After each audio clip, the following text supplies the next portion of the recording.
sih. Bahkan lebih daripada itu, kita semua yang mendengar, kita memahami dengan pasti dan memiliki keyakinan untuk kita dapat memelihara dan selanjutnya kita melanjutkan bagi orang lain. Sebab bukan hanya pekerjaan Kristus semata-mata orang akan menjadi percaya kepada Tuhan, tapi Kristus juga membutuhkan kita yang punya pengalaman dengan Tuhan dan punya kesaksian pribadi mengenai Tuhan di dalam hidup kita.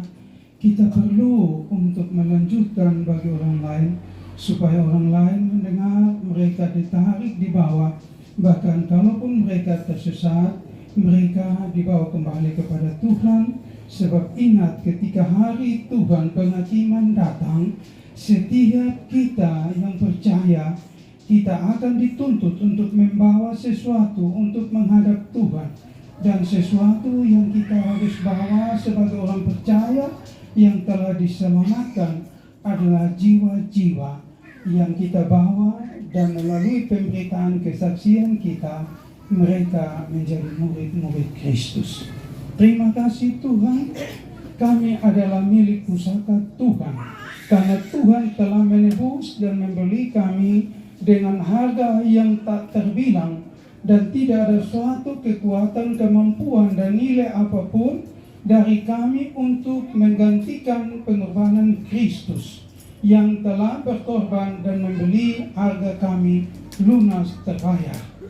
Untuk itu Tuhan, kami semua yang sementara menanti akan kebenaran firman-Mu, sungguh-sungguh mau supaya dengan demikian firman itu menuntun, memperlengkapi, bahkan meneguhkan kami, supaya dengan demikian dalam menjalani hidup yang penuh dengan liku-liku kehidupan, dengan berbagai-bagai keadaan yang terjadi, bahkan juga dengan berbagai pengajar-pengajar sesat yang ada di antara kami sendiri, kami semua dapat memahami dan tetap mempertahankan akan Kristus yang telah dengan pasti dilukiskan melalui pemberitaan pelayanan, bahkan melalui pengalaman-pengalaman kami dalam mengalami Tuhan. Karena itu berkati semua kami yang ada dengan telinga seorang murid, berkati hamba-Mu juga yang menyampaikan dengan lidah seorang murid. Hendakkan kami semua supaya kami tidak hanya berharap kepada kemampuan, pengetahuan, akal budi kami untuk memahami tentang Tuhan, tapi lebih daripada itu kami semua menaklukkan pengetahuan kami, kemampuan kami kepada Roh Kudus. Sebab dengan kuasa Roh Kudus dan diikuti dengan pengetahuan kami, maka kami dapat memahami, dapat mengerti dan memiliki kepastian untuk memelihara perintah-Mu dan melanjutkan bagi orang lain. Berkati kami semua dengan kerinduan yang amat sangat, supaya dengan demikian perhatian kami tidak terganggu dengan berbagai keadaan, tapi kami sungguh-sungguh membuka hati menerima. Sebab apapun yang ada pada kami pada waktunya akan hilang lenyap bersama dunia ini, kecuali kebenaran firman-Mu. Dan kebenaran itulah yang akan memberi kesaksian bahkan bersama-sama dengan kami menghadap Tuhan, dan kebenaran yang memberi kesaksian di hadapan Sang Hakim yang agung bahwa kami layak untuk surga yang sudah disediakan Bapa bagi kami yang percaya. Terima kasih Tuhan, berkati pemberitaan di berbagai tempat sebagaimana Tuhan memberkati kami di tempat ini. Berbicaralah bagi kami semua, karena kami semua yang ada adalah orang-orang yang percaya kepada Kristus Yesus Tuhan. Haleluya, amin. Baik, salam. Ya, terima kasih, Tuhan berkati. Bapak Ibu, anak-anak Tuhan yang terkasih dalam kasih Kristus. Banyak kali dalam hidup ini seringkali kita dengar di mana-mana bahwa konteks masuk surga itu mudah. Yang penting kita percaya. Kalau sudah percaya kepada Yesus Kristus Tuhan, maka semua pelanggaran, kesalahan, dosa, kebiasaan kita sudah ditanggung oleh Kristus. Maka kalau Kristus bilang kita pasti selamat, maka sampai kapanpun kita selamat. Apalagi kalau kita sudah datang kepada Tuhan, percaya, dibaptis, kita lantas diteguhkan jadi anggota jemaat, warga gereja, Bahkan kita makan perjamuan bersama Kristus. Dan lebih lagi kalau kita sudah melayani sebagai pendeta, pelayan, penginjil yang punya predikat doktor teologia, master teologia, profesor teologia, bahkan banyak waktu jam terbang melayani, maka seringkali orang berbicara bahwa pasti masuk surga. Tetapi hari ini kita mau belajar kebenaran firman Tuhan, bahwa itu semua hanyalah tambahan. Memang benar Tuhan menyelamatkan kita ketika kita masih berdosa. Tapi untuk mewujud nyatakan bahwa kita pasti selamat, itu harus ada kerjasama. Memang dengan iman kita percaya selamat. Tapi bukti selamat harus ada dibuktikan melalui hidup kita, di dalam perkataan, di dalam perbuatan, dan di dalam roh, bahwa menunjukkan bahwa kita orang-orang selamat, yaitu kita bisa hidup sebagaimana Kristus hidup. Untuk itu Bapak Ibu, kenapa saya mau menyampaikan firman ini? Karena hari-hari ini di mana-mana orang berbicara bahwa sesungguhnya untuk selamat itu mudah. Bahkan dengan demikian, kalau sudah persekutuan doa, kalau dulu tukang mencuri sekarang tidak mencuri lagi, maka itu sudah bertobat, pasti masuk surga. Lebih parah lagi kalau dulu kamu baptis, hanya baptis percik, tapi sekarang baptis selam dan ulang-ulang, itu pasti surga tingkat 3. Ya, itu bilang begitu. Bahkan juga kerap kali kita mendengar dalam pemberitaan di berbagai tempat gereja, bahwa justru pemberitaan yang menyesatkan adalah dari kita sendiri. Karena 1 Timotius 4 ayat 1 sampai 16, di situ ayat 1 sampai 5 bilang begini. Yang menjadi penyesat bagi jemaat Tuhan itu tidak dari luar. Yang menjadi penyesat adalah pendetanya, pelayannya, hamba Tuhannya, penginjilnya, dan juga presbiter yang ada di dalam gereja itu.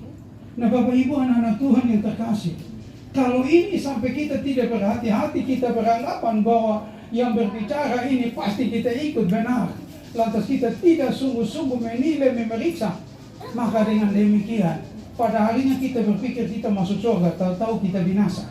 Untuk itu kita belajar firman Tuhan bersama-sama, sehingga dengan demikian kita perlu memaknai bagaimana orang masuk surga itu. Ya, ini menurut perkataan Yesus. Kita akan baca firman Tuhan bersama-sama, Yohanes 3 ayat 1 sampai 12. Karena Bapak Ibu, kenapa saya berani ngomong ini? Karena banyak saya melihat, membaca, mendengar di YouTube, ke pemberitaan di gereja, di berbagai tempat. Justru mereka betul-betul membalikan kebenaran firman Tuhan supaya membuat jemaat seolah-olah senang bawa tanpa persembahan. Ya, jemaat mengeluk-elukan sampai berita, pada sesungguhnya mereka menutup-nutupi kebenaran sehingga akhirnya orang yang harus selamat tidak jadi selamat. Ya, karena itulah saya perlu menyampaikan bahwa tidak semudah untuk selamat, walaupun selamat itu sudah dikerjakan oleh Kristus di atas kayu salib. Karena itu kita akan belajar firman Tuhan bersama-sama dari Yohanes 3 ayat 1 sampai dengan ayat yang ke-12, di mana di situ ditulis tentang kisah tentang percakapan Nikodemus dengan Yesus Kristus. Yohanes pasal yang ketiga ayat 1 sampai 12. Seorang anak Tuhan, saya persilakan untuk membaca bagian firman Tuhan bagi kita semua pada malam ini. Waktu, tempat, disilakan. Yohanes 3 ayat 1 sampai ayat yang ke-12. Percakapan dengan Nikodemus. Adalah seorang Farisi yang bernama Nikodemus, seorang pemimpin agama Yahudi. Ia datang pada waktu malam kepada Yesus dan berkata, "Rabi, kami tahu bahwa engkau datang sebagai guru yang diutus Allah, sebab tidak ada seorang pun yang dapat mengadakan tanda-tanda yang engkau adakan itu, jika Allah tidak menyertainya." Yesus menjawab katanya, "Aku berkata kepadamu, sesungguhnya jika seorang tidak dilahirkan kembali, ia tidak dapat melihat kerajaan Allah." Kata Nikodemus kepadanya, "Bagaimanakah mungkin seorang dilahirkan kalau ia sudah tua? Dapatkah ia masuk kembali ke dalam rahim ibunya dan dilahirkan lagi?" Jawab Yesus, "Aku berkata kepadamu, sesungguhnya jika seorang tidak dilahirkan dari air dan roh, ia tidak dapat masuk ke dalam kerajaan Allah. Apa yang dilahirkan dari daging adalah daging, dan apa yang dilahirkan dari roh adalah roh. Janganlah engkau heran, karena aku berkata kepadamu, kamu harus dilahirkan kembali. Angin bertiup kemana ia mau, dan engkau mendengar bunyinya, tetapi engkau tidak tahu dari mana ia datang atau kemana ia pergi. Demikianlah halnya dengan tiap-tiap orang yang lahir dari roh. Nikodemus menjawab katanya, Bagaimana akan mungkin hal itu terjadi? Jawab Yesus, engkau adalah pengajar Israel, dan engkau tidak mengerti hal-hal itu. Aku berkata kepadamu, sesungguhnya kami berkata-kata tentang apa yang kami ketahui, dan kami bersaksi tentang apa yang kami lihat, tetapi kami tidak menerima kesaksian kami. Kamu tidak percaya waktu aku berkata-kata dengan kamu tentang hal-hal duniawi. Bagaimana kamu akan percaya kalau aku berkata-kata dengan kamu tentang hal-hal surgawi? Demikian firman Tuhan. Terima kasih untuk hamba Tuhan yang sudah membacakan firman Tuhan bagi kita semua. Yang diberkati adalah setiap kita yang mendengar firman Tuhan, memelihara dan terus melakukan itu dalam kesehariannya. Tuhan Yesus memberkati kita. Bapak Ibu, saudara-saudara, anak-anakku yang terkasih dalam kasih Kristus, bahwa sesungguhnya dari ayat 1 sampai dengan kita baca, kalau selesai di ayat yang ke 21, di situ dengan perikop pembicaraan Yesus Kristus dengan seorang pengajar Israel yang biasa setiap waktu mengajar di bait suci. Nah, Bapak Ibu, anak-anak Tuhan yang terkasih dalam kasih Kristus, saya betul-betul terbeban untuk menyampaikan akan firman ini, karena di mana-mana orang menganggap sepele, orang menganggap mudah. Terlebih banyak pengajar-pengajar, pengkhotbah, banyak juga dokter-dokter, master teologi yang berbicara tentang firman ini, tetapi di dalamnya mereka sungguh-sungguh tidak memahami dengan pasti apa maunya Tuhan dari firman ini, karena banyak kali orang berbicara hanya berlandaskan kepada pengetahuan semata-mata, atau juga dengan meniru kepada kesimpulan dari dokter-dokter, profesor teologi, tanpa mereka mau melibatkan Roh Kudus adalah sang pengajar yang agung yang memahami rahasia dari firman yang tertulis itu. Sehingga akhirnya dalam pemberitaan kadang-kadang orang melebih-lebihkan itu. Kadang-kadang orang-orang memberitakan dan mengurang akan apa yang sesungguhnya dimaksudkan oleh Tuhan. Maka genaplah apa yang dikatakan Timotius, 1 Timotius 4 ayat 1 sampai 5, bahwa justru kalau yang seperti ini, maka penyesat yang akan menyesatkan jemaat Tuhan bukan datang dari luar, tapi dari dalam gereja itu sendiri. Baik pelayannya, pendetanya, penginjilnya, hamba Tuhannya, bahkan juga presbiter yang ada. Kenapa? Karena mereka menyampaikan apa yang mereka tahu dengan kemampuan akal budi pengetahuan mereka, tapi tidak berlandaskan kepada pengalaman dengan Tuhan di dalam tuntunan Roh Kudus dan kebenaran firman Tuhan. Sehingga akhirnya banyak kali orang mendengar tentang firman ini, mereka begitu bersukacita dan menganggap bahwa masuk surga itu amat mudah. Padahal sesungguhnya tidak. Walaupun itu sudah dikerjakan Yesus Kristus selagi kita masih berdosa. Untuk itu Bapak Ibu anak-anak Tuhan, dari firman Tuhan dari ayat 1 sampai dengan 12, saya akan menjadikan tema renungan kita bersama-sama, yaitu pada ayat yang ketiga. Ayat yang ketiga, Yesus Kristus mengatakan kepada Nikodemus demikian. Yesus menjawab, katanya, aku berkata kepadamu, sesungguhnya jika seorang tidak dilahirkan kembali, ia tidak dapat melihat kerajaan Allah atau masuk dalam kerajaan Allah. Bapak Ibu saudara-saudara yang terkasih dalam kasih Kristus, dari firman ini yang akan kita belajar bersama-sama, apa makna arti dari dilahirkan kembali yang berkenan dan sesuai dengan apa yang dikehendaki Tuhan. Untuk itu Bapak Ibu, kita akan belajar sesungguhnya apa yang terjadi dengan tulisan ini. Pada ayat yang pertama kita melihat di sini dikisahkan oleh Yohanes adalah seorang Farisi yang bernama Nikodemus, seorang pemimpin agama Yahudi.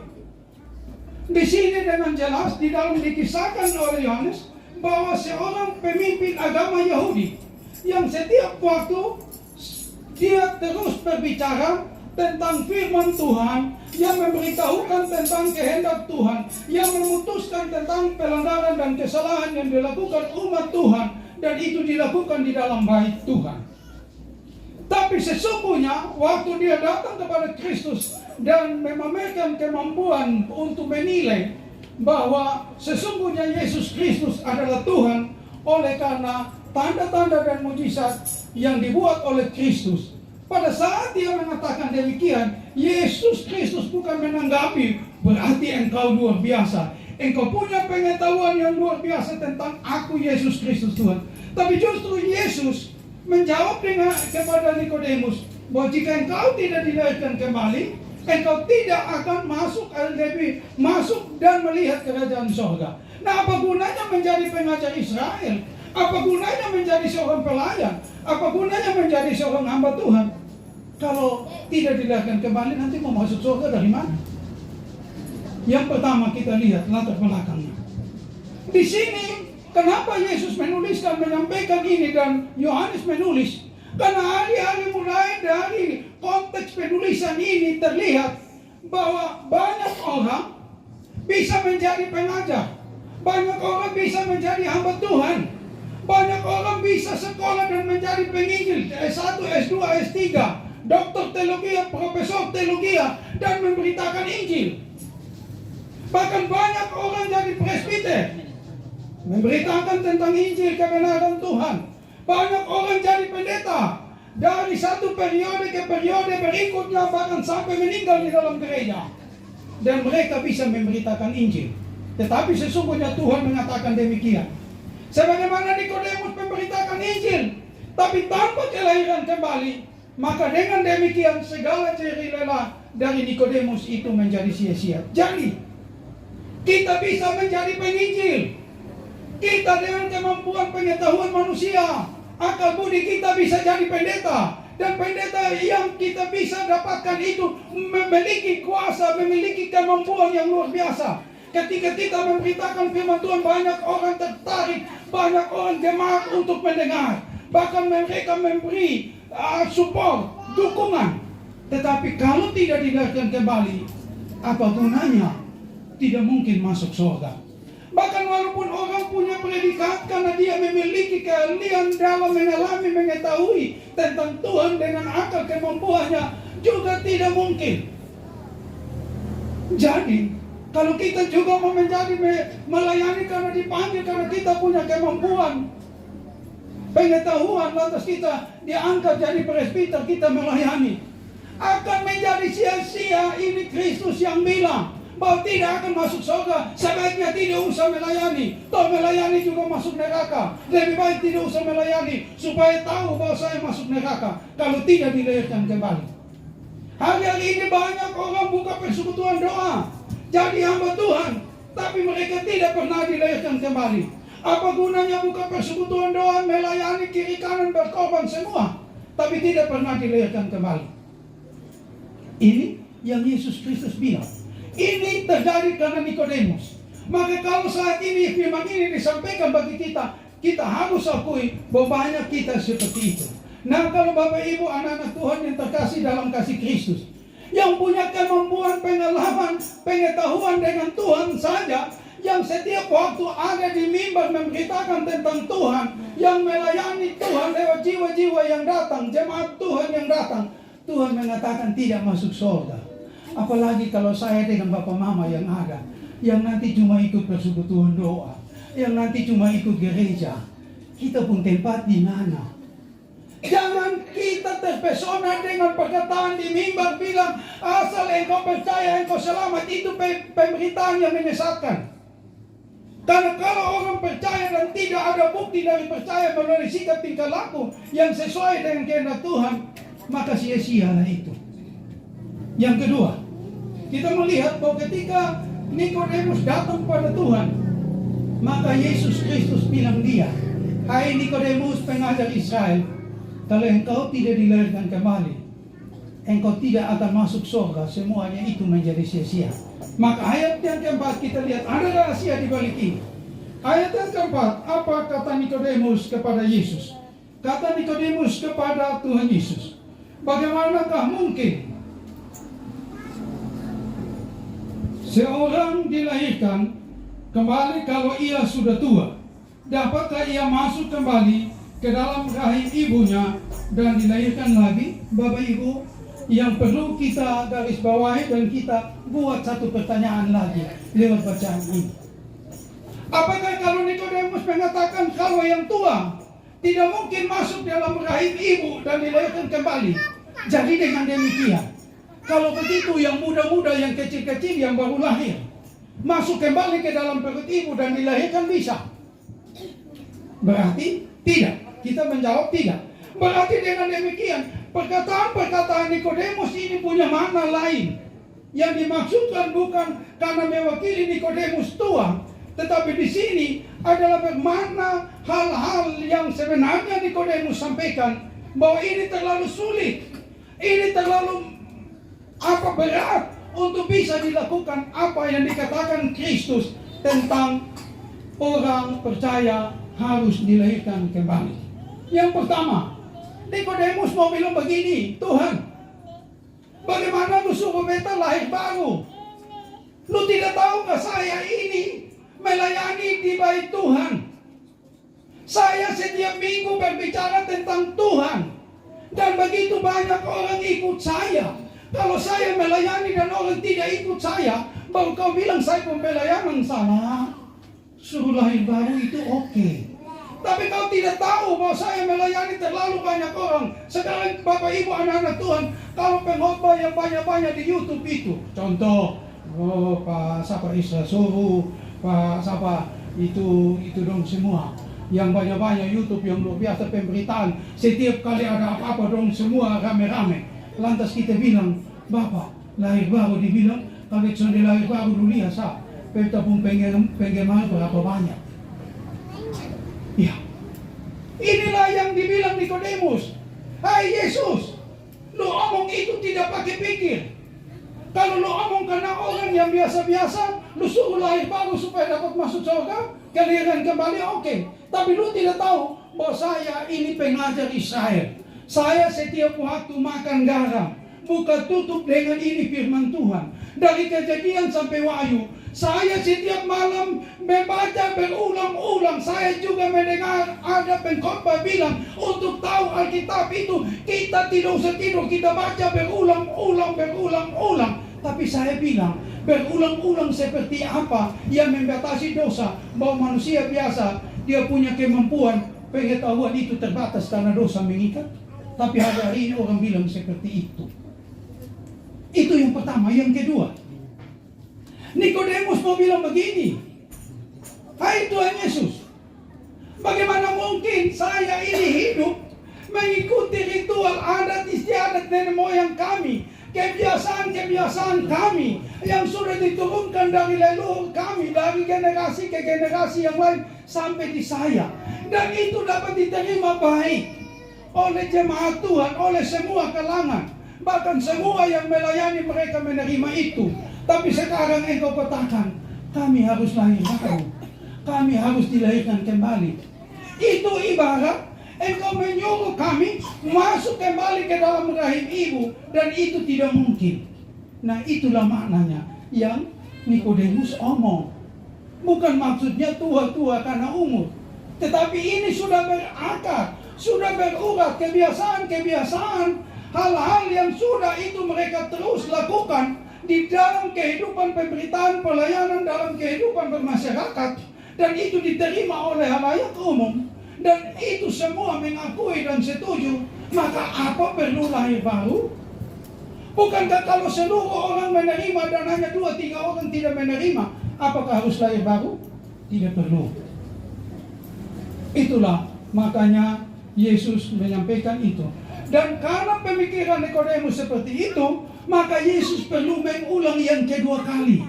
Ayat yang ketiga Yesus sudah mengatakan, barang siapa tidak dilahirkan kembali, ia tidak dapat masuk ke dalam melihat kerajaan surga. Ayat yang kelima, karena jawaban Nikodemus di ayat yang keempat, maka ayat yang kelima Yesus kembali mengulangi. Tuhan Yesus mengatakan, jawab Yesus, aku berkata kepadamu, sesungguhnya jika seorang tidak dilahirkan dari air dan roh, ia tidak dapat masuk ke dalam kerajaan Allah. Jadi setelah Nikodemus mengatakan demikian, tapi Nikodemus tahu bahwa Tuhan adalah roh, Tuhan mengetahui segala sesuatu, maka Tuhan menyampaikan sekali lagi bahwa perkataanku ini benar, Nikodemus, bahwa kebiasaan apapun yang kau lakukan, bahwa kemampuanmu mengajar bertahun-tahun di bait Tuhan, dan itu mungkin tidak bisa menurut pemahaman manusia, tapi bagi Tuhan tidak ada yang mustahil. Di dalam iman tidak ada yang terlalu susah untuk dilakukan. Dalam kasih segala sesuatu dapat kita bisa alami dan kita bisa menyelesaikan dengan baik. Dan karena itulah maka Nikodemus menjadi heran. Dia menjadi heran karena dia berpikir begini, bukankah yang banyak terjadi di mana-mana? Orang mengatakan kalau sudah baptis, sudah sini, sudah makan perjamuan, sudah melayani, maka itu terhisap di dalam kelahiran kembali. Itulah persoalan. Yesus mengatakan tidak. Yang dari daging, daging. Yang dari roh, tetap roh. Maksud Yesus bahwa ketika kita dibaptis dengan baptisan air yang dilakukan oleh manusia, itu tetap tidak termasuk di dalam baptisan Roh Kudus. Itu hanya pelambang. Dan memang ada Roh Kudus yang memenuhi kita, tapi Roh Kudus itu terbelenggu karena kita terbelenggu dengan kutuk dosa dari leluhur kita, sehingga tidak mungkin baptisan air dapat mewakili baptisan sekaligus dengan baptisan roh. Baptisan roh harus itu dikerjakan sendiri dengan aturan sendiri juga. Bapak Ibu saudara-saudara yang terkasih dalam kasih Kristus, karena itulah maka Nikodemus menjadi bingung, tidak tahu. Maka ayat yang ke-10 sampai 12 Tuhan Yesus bilang, kau beto omong masalah yang duniawi, lu tidak tahu, apalagi beto omong tentang surga, padahal bukankah lu pengajar Israel. Nah itulah kilas latar belakang kenapa Yesus bilang harus ada kelahiran kembali dengan memanfaatkan apa yang Tuhan Yesus lihat dari Nikodemus. Jadi Yesus menyampaikan apa kepada Nikodemus, sesungguhnya bukan hanya untuk Nikodemus, tapi Yesus menggunakan kesempatan itu untuk mengingatkan kepada kita semua yang ada, bahwa kalau orang yang punya kompeten, punya kemampuan, keahlian di dalam teologiat, mereka pun yang mengajar, yang berkorban, yang melayani, tidak bisa masuk surga. Apalagi kotong hanya duduk kau dengar-dengar ini. Karena itu kita harus semua yang percaya harus dilahirkan kembali. Kemudian ayat yang kelima Tuhan Yesus memberitahukan, karena Nikodemus punya anggapan bahwa kalau sudah baptis, sudah sunat, melayani Tuhan, itu sudah termasuk di dalam baptisan Roh Kudus jadi masuk surga. Maka Yesus kasih tahu begini, syarat masuk surga. Kita melihat di sini ayat yang kelima, Yesus bilang syarat masuk surga itu harus dibaptis dengan air dan roh. Jawab Yesus, aku berkata kepadamu, jika seorang tidak dilahirkan dari air dan roh, ia tidak dapat masuk ke dalam kerajaan Allah. Maksudnya dilahirkan oleh air di sini Bapak Ibu adalah bahwa setiap orang percaya harus dibaptis. Karena baptis itu adalah lambang. Matius mengatakan di dalam Matius 3 ayat 11, orang anak Tuhan baca dengan cepat supaya kita lanjut, betul atau tidak? Nah ini Alkitab yang bilang, Matius 3 ayat 11. Saudara yang dapat Matius 3 ayat 11. Aku membaptis kamu dengan air sebagai tanda pertobatan, Tetapi Ia yang datang kemudian daripadaku lebih berkuasa daripadaku, dan aku tidak layak melepaskan kasutnya. Dia akan membaptiskan kami dengan Roh Kudus dan dengan api. Bapak Ibu anak-anak Tuhan yang terkasih, jadi baptisan air adalah lambang dari pertobatan itu, pemurnian itu. Sedangkan pemurnian yang sesungguhnya dikerjakan oleh Roh Kudus. Baptisan air itu memang penting. Dan Bapak Ibu jangan kita berpikir bahwa baptisan air tidak ada Roh Kudus. Sebab bukti dengan jelas, Yohanes 3 ayat 16, seorang anak Tuhan baca. Tapi kenapa Yesus bilang itu menjadi pelambang dan tidak bisa menyelesaikan persoalan orang percaya? Yohanes 3 ayat 16. Karena begitu besar kasih Allah Oh, bukan. dunia ini. Baca pakai mic. Matius 3 ayat 16. Yuk baca pakai mic. Sesudah dibaptis, Yesus segera keluar dari air, dan pada waktu itu juga langit terbuka dan Ia melihat Roh Allah seperti burung merpati turun ke atasnya. Bapak Ibu anak-anak Tuhan yang terkasih dalam kasih Kristus, kita mengaminkan bahwa untuk masuk ke kerajaan surga, orang percaya harus dibaptis air. Mau banyak atau sedikit, mau tenggelam, mau tidur, bukan masalah, asal jangan ulang. Iya, mau baptis masuk di air 3 bulan baru keluar, asal jangan mati, sudah apa-apa gitu. Asal jangan mati, jangan. Tidak masalah. Mau air sedikit, tidak masalah. Ya, tapi di pusat bilang air, kita ikut air. Kecuali di tempat itu sama sekali tidak ada air, karena pengalaman bahwa yang tidak ada air, mereka bisa bikin itu batang pisang, kasih dia supaya dapat air. Karena memang kita bilang pakai air, jadi biar sedikit juga pakai air. Nah begitu. Jangan sampai kita pakai dalam merungga. Oh begitu. Karena kita bilang air, jangan kita bilang boleh-boleh. Karena memang sebegitu, maka kita usahakan. Karena air juga tidak terlalu sulit untuk didapat. Baik, saya lanjutkan. Nah, baptisan air betul ada Roh Kudus. Tetapi kalau kenapa Yesus mengalami itu dan Roh betul-betul masuk dan berkuasa, menaungi dan menuntun, memberkati dia dan menyertai dia. Tapi kita tidak, karena Yesus benar-benar dilahirkan dari keturunan yang tidak ada dosa. Bapak Ibu dengar baik-baik. Jangan sampai kita bilang baptisan itu, baptisan air saudara Roh Kudus. Ada. Tapi bedanya waktu di Yesus itu Roh Kudus api-api betul luar biasa. Kenapa? Karena ketika Yesus dibaptis, di dalam pribadi Yesus itu tidak ada yang dosa. Karena Yesus tidak dikandung daripada manusia, hanya pinjam rahim daripada Maria, sehingga Yesus tidak pernah ada dosa.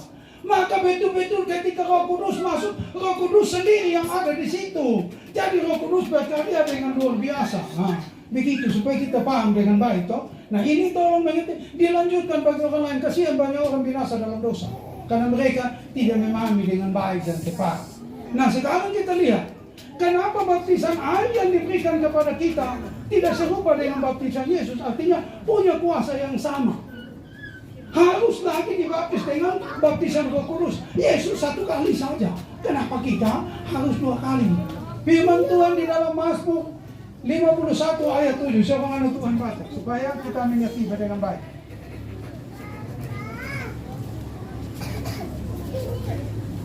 Sesungguhnya dalam kesalahan aku diperanakan dan dalam dosa aku dikandung hidup. Bapak Ibu anak-anak Tuhan yang terkasih, Mazmur menyaksikan bahwa ia ketika dibentuk di dalam rahim ibu dari pertautan antara sel jantan dan betina mulai menyatu. Saat itu dosa sudah berkuasa di dalam kehidupannya. Maka ketika kita dibaptis umur 2 hari, maka yang masuk duluan dosa. Tidak mungkin ada seorang anak dibaptis aturan 8 hari. Tapi tidak pernah ada orang tahu bahwa ketika Bapak mau menyatu ini saat jadi anak langsung baptis di dalam kandungan. Dan tidak ada. Berarti baptisan anak terjadi setelah dosa sudah berkuasa di dalam hidup anak itu. Sehingga dengan demikian kuasa daripada Roh Kudus itu berdiam diri karena ditutupi oleh kutuk dosa dari orang tua. Dari leluhur-leluhurnya sifat dosa itu sudah diturunkan. Karena itulah maka dengan demikian jelas Yesus mengatakan baptisan air memang ada. Tetapi kalau manusia berdosa, maka kuasa Roh Kudus yang masuk itu, dia berdiam dan dia tidak bisa berkarya apa-apa. Karena itulah Yesus bilang sama Nikodemus, Nikodemus, kau berbicara ini karena pengetahuan manusia. Pelayan-pelayan kamu kalau tidak diajarkan kembali, kamu berbicara pengetahuan manusia. Dokter-dokter teologi, kamu berbicara membuka rahasia, itu pengetahuan manusia. Tapi kalau tidak dilahirkan kembali, tidak mungkin selamat. Kenapa? Karena dengan semua itu baptisan percik tidak bisa menyelesaikan dosa. Karena dosa sudah menguasai seluruh kehidupan kita. Baik, itu dari ayat yang kelima. Sekarang kita lihat ayat yang ketujuh. Apa itu mana dari kelahiran kembali? Kelahiran kembali, Bapak Ibu anak-anak Tuhan yang terkasih, adalah pekerjaan daripada kuasa Roh Kudus dan kebenaran firman Tuhan yang juga dituntut dari kita adalah kemauan kita untuk mentaati. Jadi apa itu kelahiran kembali? Kelahiran kembali adalah suatu proses pembersihan dari orang percaya yang sudah dibaptis, yang sudah ikut Tuhan, supaya dengan demikian dia menjadi murni dan kudus. Sebab firman Tuhan mengatakan bahwa Allah adalah sempurna. Karena itu setiap orang yang percaya harus sempurna. Matius 5 ayat 48. 1 Petrus 1 ayat 16 bilang begitu. Karena Allah kudus, hendaklah kamu kudus. Nah, baptisan air tidak bisa menyelesaikan, bisa membebaskan orang dari pelanggaran dan kesalahan dan kutuk.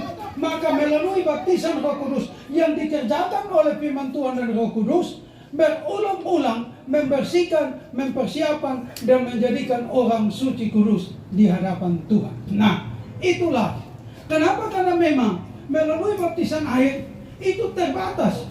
Tidak ada mungkin orang yang baptisan air lantas menjadi hamba Tuhan, pelayan Tuhan, dokter teologi, pasti selamat, pasti binasa. Alkitab menyatakan demikian. Saya lanjutkan. Nah, sekarang proses lahir baru seperti apa? Banyak kali yang kami dengar, sering kali didengar dan saya baca, saya dengar di YouTube, di gereja, di mana-mana. Mereka bilang, kalau dulu tukang selingkuh, sekarang tidak selingkuh, sudah lahir baru. Tidak. Kalau dulu tukang mencuri, sekarang tidak mencuri. Tidak. Maka itu sudah lahir baru. Bapak Ibu, tidak semudah itu yang disebut lahir baru. Banyak kali yang berbicara, dia tidak pernah mengalami lahir baru. Bagaimana kalau dia tidak pernah mengalami? Karena pengetahuan dia harus mau berbicara, menyampaikan tentang lahir baru bagi orang yang mau tahu. Tidak mungkin tahu. Karena itu Bapak Ibu, proses lahir baru, proses kelahiran kembali dikerjakan oleh Roh Kudus, oleh firman Tuhan dan juga kemauan dari hati kita. Di mana firman Tuhan disampaikan 1 Petrus 1 ayat 23. Seorang anak Tuhan baca. Kemudian Titus 3 ayat 5. Ini yang dibilang proses kelahiran kembali itu dikerjakan oleh firman dan Roh Kudus. Silakan dibaca. 1 Petrus 1 ayat 23. Karena kamu telah dilahirkan kembali bukan dari benih yang fana, tetapi dari benih yang tidak fana, oleh firman Allah yang hidup dan yang kekal. Yang kedua, Titus 3 ayat 5. Ada yang sudah dapat Titus 3 ayat 5? Pada waktu itu dia telah menyelamatkan kita bukan karena perbuatan baik yang salah kita lakukan, tetapi karena rahmat-Nya oleh permandian kelahiran kembali dan oleh pembaharuan yang dikerjakan oleh Roh Kudus. Jadi, kita ini yang percaya sesudah dibaptis oleh kuasa firman Tuhan memberitahukan kepada kita, kita harus dilahirkan kembali. Nah, itu firman Tuhan. Nah, itu firman Tuhan yang ngomong. Kalau di buku cerita sudah bisa. Kalau sakit pilih dokter sudah bisa bilang, Bapak Ibu sakit ini karena Bapak Ibu tidak lahir baru. Tuhan mau izinkan penderitaan kok Bapak Ibu lahir baru. Tidak. Tapi waktu baca firman Tuhan datang di Tuhan melalui hamba Tuhan kasih tahu, oh ini ada dosa-dosa, harus dilihatkan kembali, harus bertobat, harus dibersihkan. Nah, itu dia. Setelah kita mendengar firman Tuhan, kita punya keinginan, kemauan, mau percaya, maka Roh Kudus itu dia akan menjelaskan, dia akan mengikat kita dengan kepastian bahwa apa yang disampaikan itu benar. Karena Roh Kudus tugasnya menyampaikan kebenaran, membuka tentang dosa, dan kasih tahu nanti ada penghakiman. Maka dengan demikian orang dikurung. Silakan pilih. Mau terus taat, dia pasti masuk surga. Kalau tidak percaya, pasti masuk neraka. Itu pilihan. Maka dengan demikian, ketika orang datang pada Tuhan, dilahirkan kembali, ketika mendengar firman Tuhan, maka orang bisa dilepaskan. Kalau itu perbuatannya karena lingkungan, karena kebiasaan, dan karena keadaan, dia bisa dilepaskan hanya dengan firman Tuhan. Tetapi suatu perbuatan atau kebiasaan yang dilakukan, dan ketika dia berusaha untuk dia tahu bahwa itu tidak baik, dia berusaha dengan sesungguh-sungguhnya untuk lepas, dan dia tahu bahwa dia tidak pernah mau buat, tapi di luar pengetahuan kemampuannya dia sering buat, maka itu kutuk yang mengikat dari roh dan pikirannya, dan itu harus butuh dilepaskan oleh Tuhan melalui hamba Tuhan. Hari-hari ini apakah banyak penginjil pelayan tahu tentang itu atau tidak? Apakah penginjil pelayan pendeta, presbiter tahu bahwa mereka harus dilepaskan dari dosa ini? Bukti, kita baca dalam firman Tuhan, Paulus sendiri bersaksi bahwa dosa membunuh itu bukan karena keinginan Paulus, tapi itu diturunkan dari leluhurnya, dari nenek moyang mereka adalah orang pembunuh. Sehingga dia bilang, saya berusaha untuk melakukan yang baik, saya tahu yang baik mana yang jahat, tapi setiap waktu saya berusaha untuk tidak melakukan yang jahat, justru yang jahat itu sering terjadi. Dan itu bukan dari saya, tapi dari satu hukum dosa yang menguasai saya di dalam seluruh anggota tubuh saya. Itulah yang Paulus bilang. Dan ketika datang pada Tuhan Yesus, dia dilepaskan oleh Ananias, dia dilepaskan oleh hamba-hamba Tuhan ada di Yerusalem, dan juga oleh kuasa Roh Kudus. Karena itu Bapak Ibu anak-anak Tuhan yang terkasih, ini perlu kita paham dengan baik, bahwa sesungguhnya ketika kita terikat oleh karena roh dan pikiran kita, maka itu harus ada yang melepaskan kita. Dan untuk melepaskan secara roh, itu tidak punya tugas tanggung jawab sembarang orang. Yang berhak melepaskan orang adalah abdi Allah yang betul-betul dikuasai, dipimpin oleh Roh Kudus. Karena firman Tuhan mengatakan di dalam Matius 16 ayat 16, Petrus, engkau batu karang yang teguh, di atas engkau jemaat Tuhan dibangun. Apa yang kau lepaskan di surga, di bumi terlepas di surga. Apa yang kau ikat di bumi terikat di surga. Maka Petrus adalah rasul yang melayani dengan kuasa Roh Kudus, bukan dia melayani karena kemampuan. Karena itu Petrus yang punya kuasa hakikat untuk melepaskan. Maka kalau hari ini kita mendengar firman Tuhan, Petrus tidak ada, tapi yang menjadi Petrus yang punya kuasa melepaskan adalah setiap hamba-hamba Tuhan yang dipanggil, diproses dan diperlengkapi dengan kuasa Roh Kudus melalui karunia-karunia yang ada untuk melepaskan setiap jiwa-jiwa yang terikat baik di dalam dosa karena perbuatan, dosa pikiran, dan juga oleh karena dosa di dalam roh. Bapak Ibu anak-anak Tuhan yang terkasih, selanjutnya yang penghabisan. Dari firman Tuhan ayat 1 sampai 12 menjadi pertanyaan. Kenapa Yesus suruh Nikodemus, seorang pengajar Israel yang luar biasa di dalam pemberitaannya, tidak ditulis di sini tahu Nikodemus pun pengikut berapa banyak. Kalau Bapak Melato tahu dia pun pengikut berapa banyak. Bapak Isosoro yang dengar dia pun pemberitaan berapa banyak. Tapi kalau disuruh lahir baru, pasti dong bilang potong sudah lahir baru. Dan terlebih Bapak Ibu yang paling suka untuk disuruh lahir baru, mengalami kelahiran kembali adalah pengkhotbah, penginjil, pelayan, pendeta, dan banyak hamba Tuhan. Yang mudah untuk lahir baru itu orang biasa. Kenapa? Karena mereka betul-betul miskin, rindu untuk memahami, mengetahui. Tapi yang itu yang saya omong awalnya yang duluan, mereka sudah tahu, menganggap bahwa dengan kemampuan, pengetahuan, mereka sudah tahu semua. Dari Kejadian sampai Wahyu sudah tahu, mereka hafal. Jadi tidak perlu lahir baru. Tapi Tuhan mengatakan harus lahir baru. Nah persoalannya, Nikodemus perlu lahir baru, pada dia seorang pengajar.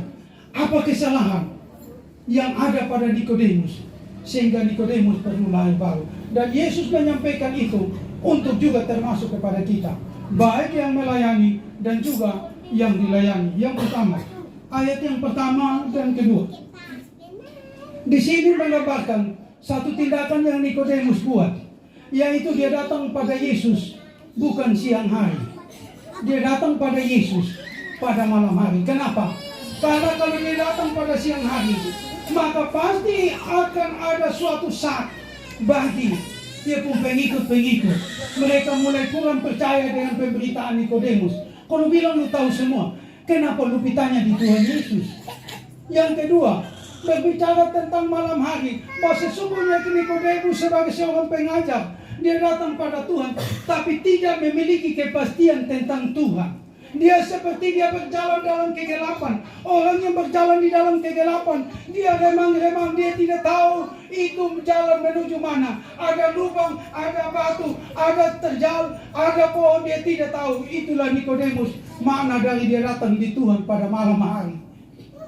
Banyak kali banyak orang memahami, mereka berpikir tahu tentang Tuhan, padahal mereka sama dengan Nikodemus, datang pada Tuhan pada malam hari.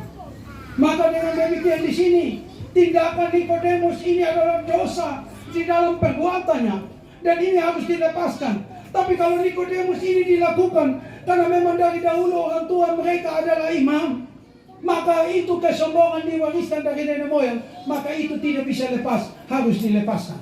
Kalau pengakuan sendiri tidak bisa. Itu yang pertama. Yang kedua, ayat yang kedua, kenapa Nikodemus harus dilepaskan? Bapak Ibu, yang pertama saya mau bilang juga, bahwa banyak kali kita yang tahu Tuhan ini terlalu sombong, terlalu angkuh.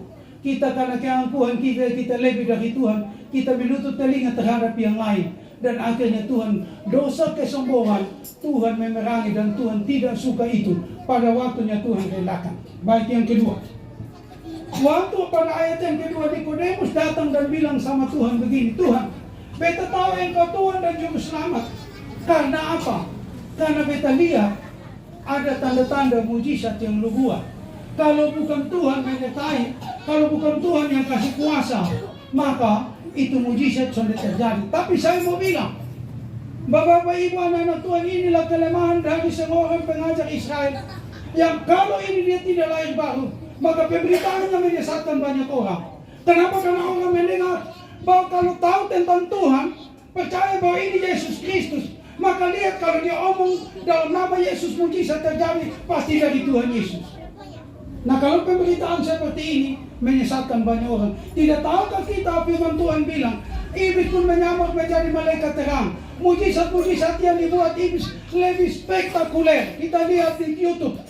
Tidak perlu banyak mendengar firman Tuhan, tidak perlu bertobat, hanya datang percaya Yesus. Lu agama apapun tidak perlu. Lu mau takut Tuhan, tidak takut Tuhan, datang tinggal dipukul-pukul, digosok-gosok, sembuh dan jadi baik. Itulah sudah pemberitaan yang juga dilakukan oleh Nikodemus seperti itu. Dan hari-hari ini juga seperti itu. Nah, kalau ini diteruskan dan banyak orang yang ikut, sesat. Maka Yesus bilang, Nikodemus, kalau lu tahu tentang Tuhan hanya dari lupung firasat, hanya dari lupung pikiran dan lupung perasaan, maka ini menyesatkan. Hari-hari ini Bapak Ibu banyak orang mengetahui tentang Tuhan hanya pengetahuan. Yang menjadi persoalan, banyak pendeta memberitakan Injil hanya karena pengetahuan, sehingga akhirnya pengetahuan yang mereka sampaikan menyesatkan orang. Banyak dokter-dokter menyampaikan tentang Tuhan, tapi pengetahuan manusia toh, sehingga akhirnya menyesatkan orang. Maka Yesus bilang, harus dilahirkan kembali, harus bertobat. Inilah dalam pikiran.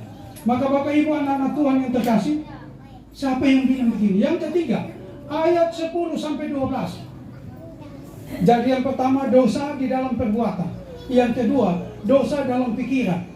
Karena dia menilai Tuhan hanya dengan perasaan, hanya dengan dia pikir. Berpikir kalau yang itu belia, itu pasti Tuhan. Kalau yang lain bilang berkerasa, kalau yang buat kayak ini yang dalam nama Yesus, ini pasti jadi Tuhan. Iblis bilang kalau lu rasa, lu pikir, beta lebih jago dari lu lain. Nah, beta gampang tipu kamu. Padahal harusnya orang tahu tentang Tuhan adalah orang percaya yang mengalami Tuhan benar-benar, baru dia yakin bahwa itu dari Tuhan. Yang ketiga, ayat 10-12.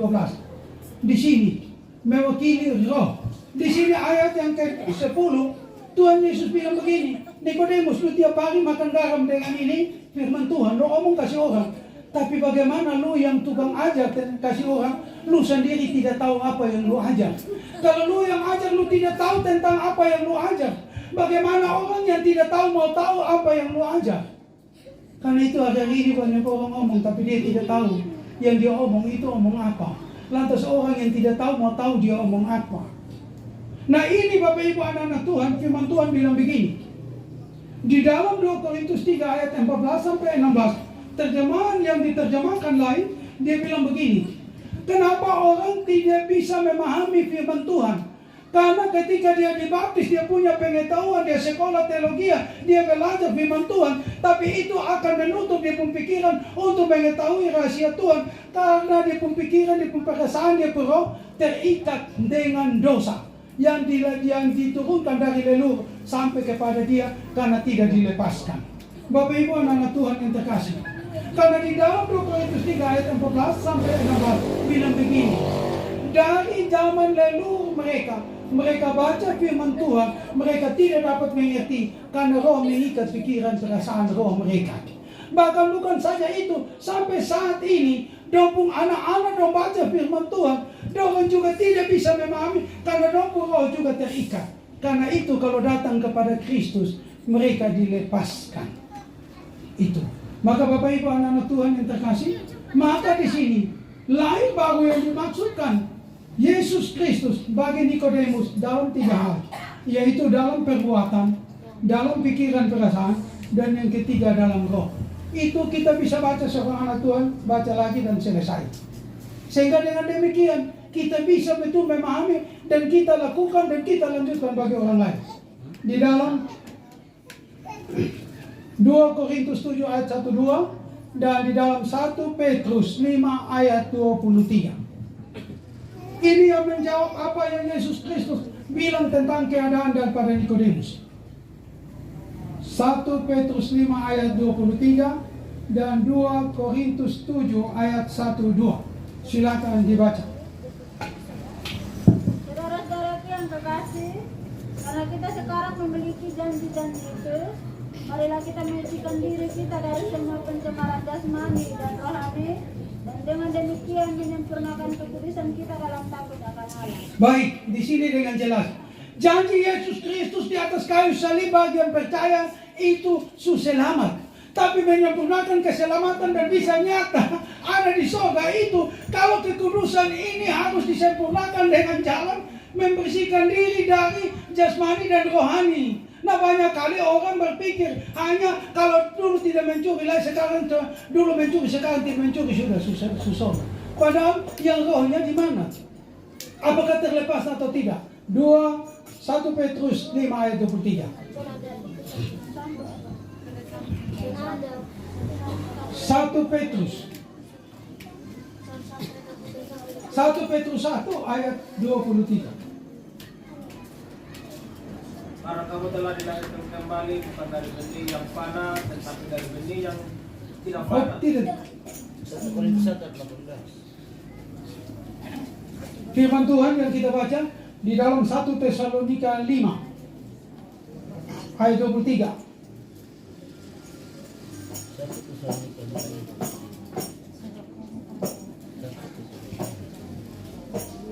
Ya, ada.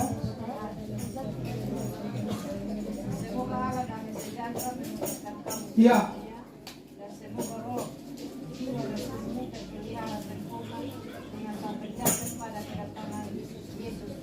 Jadi dengan demikian, di situ dikatakan bahwa sampai kedatangan Yesus Kristus, bahwa tubuh kita, jiwa kita, roh kita harus terpelihara tanpa cacat dan celah ketika Yesus Kristus datang menjemput kita. Karena itulah maka 3 hal yang Yesus lihat dalam pengajar Israel itu belum diselesaikan, yaitu dosa di dalam tubuh perbuatannya, dosa dalam pikirannya, dosa di dalam rohnya, sehingga Yesus bilang engkau harus dilahirkan kembali.